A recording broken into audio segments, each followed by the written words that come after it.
আমি একটা আন্তর্জাতিক কবি সম্মেলনে মেঘ হয়ে ঢুকে পড়েছিলাম। আর্জেন্টিনার কবি দাঁড়িয়ে, ইথিওপিয়ার কবি দাঁড়িয়ে, মেসিডোনিয়ার কবি দাঁড়িয়ে, আমেরিকার কবি দাঁড়িয়ে, মায়ানমারের কবি দাঁড়িয়ে। কেন দাঁড়িয়ে? আন্তর্জাতিক সম্মেলনে কবিরা কি দাঁড়িয়ে থাকে? থির বিচুরির মতো দেখতে একটি 13 বছরের মেয়ে কবিতা পড়ছে।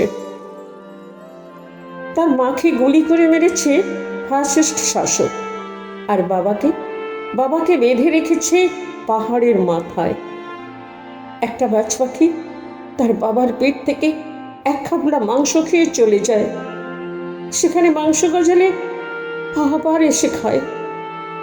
থির কবিতা শুনতে শুনতে দেখি আর্জেন্টিনার চোখে জল, ইথিওপিয়ার চোখে জল, মেসিডোনিয়ার চোখে জল, মায়ানমারের চোখে জল।